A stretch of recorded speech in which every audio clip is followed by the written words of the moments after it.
practical example of what we call inner persuasion rather than outward force in regulating human behavior.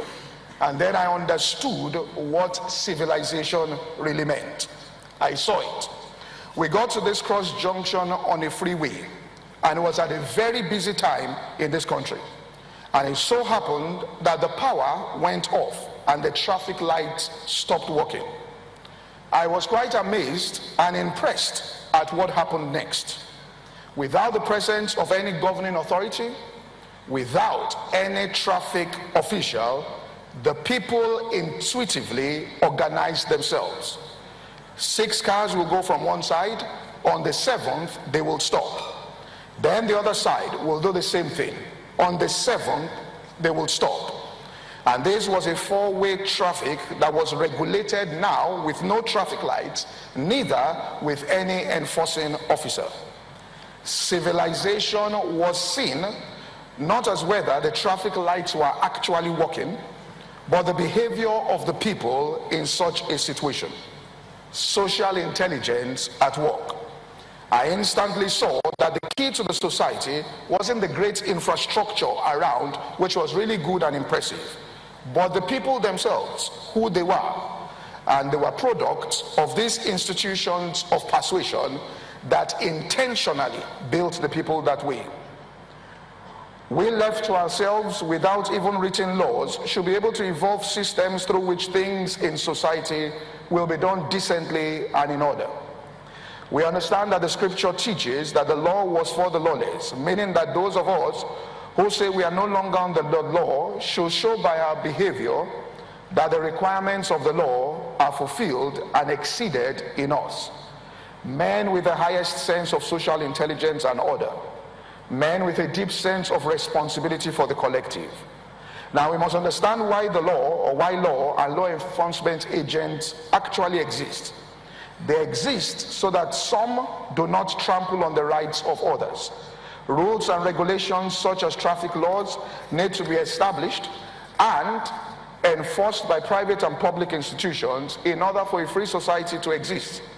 There must be stringent laws against fraud, theft, murder, the breaking of contracts, and those laws should be effectively enforced according to the classic principle that the punishment should fit the crime.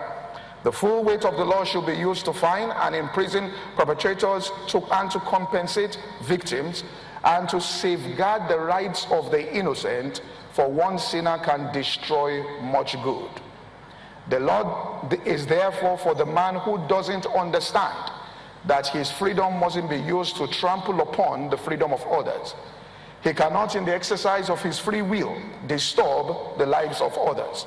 Yet we must understand that laws in themselves are not the driving force behind innovation. One may pass a minimum wage law and establish a welfare state as their way to abolish poverty. Yet poverty will exist, not for the want of money, but for the want of skills, capital, education, and the desire to succeed in the people. Too often, authorities at every level resort to the force of law rather than the power of persuasion to solve a problem in society. They are quick to pass another statute or regulation in an effort to suppress the effect of a deep-rooted problem in society rather than seeking to recognize and deal with the real cause of the problem, which may require parents, teachers, religious leaders, community leaders, and the media to convince the people to change their ways. But suppressing one problem only creates another. Let me say that the principle of persuasion brings liberty and not freedom. Liberty includes freedom to choose, but also the responsibility for choice. There will be consequences for the choices we make. If one doesn't act responsibly, one will eventually lose one's freedom of choice. If I have lots of money today, that gives me greater freedom of choice than my neighbor. But I must understand that if I don't make wise choices, in a year's time, my financial freedom will have been greatly diminished. In closing, let us answer a very important question: liberty and morality. Can we have both? The answer is yes. Not only can we have both, but we must have both, or eventually we will have neither.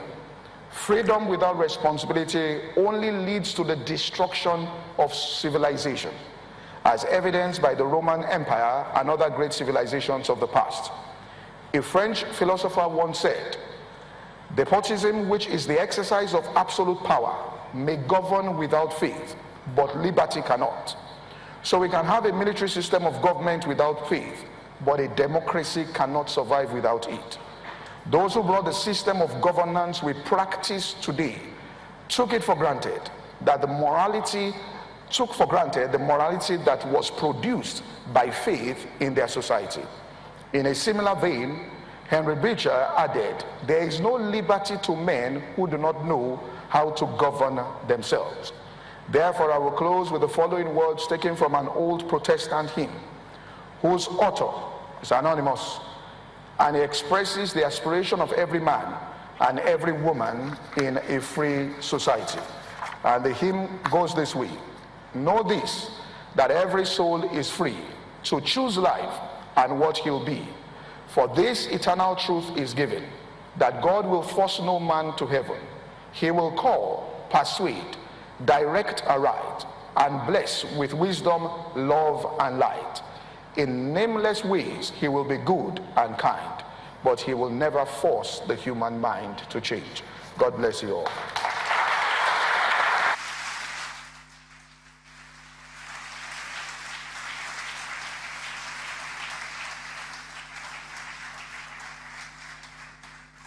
Another round of applause, please, for Pastor Koju Oyemade. Thank you, sir. Before I bring up our first speaker, I want to particularly celebrate everyone who has a touch of green. So if you are wearing something that has green on it, please just raise your hands and let the rest of us clap for you. Good, good, good. Yes, because we are the patriotic ones whose tailors came through for them. Our first speaker is Roman Osagale. Yes.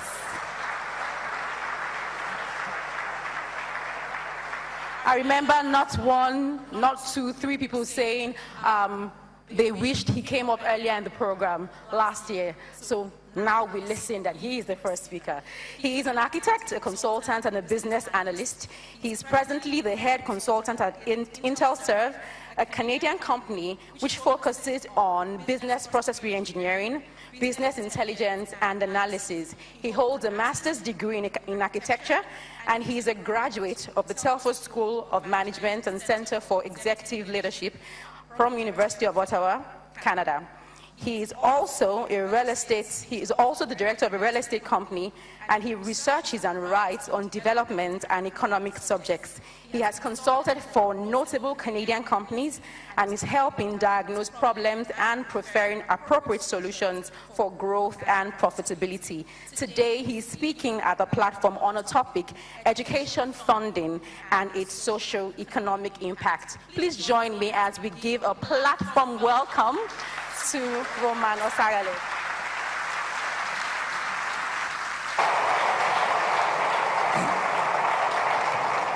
Good morning. I want to thank Pastor Koju Oyemade for bringing me back to the platform. And this has become a passion for me. But before I continue, please, I forgot my water. I'd like to have it, please. And if you can help me with it, please. Thank you.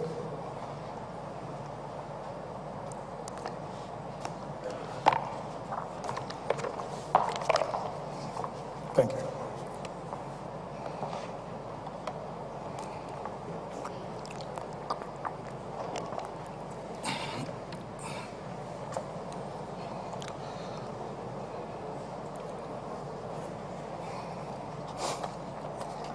Distinguished ladies and gentlemen,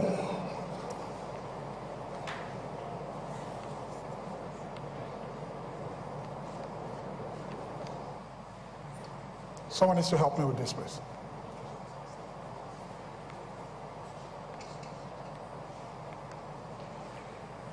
Okay. Education funding and its social economic impact The late Nelson Mandela once said,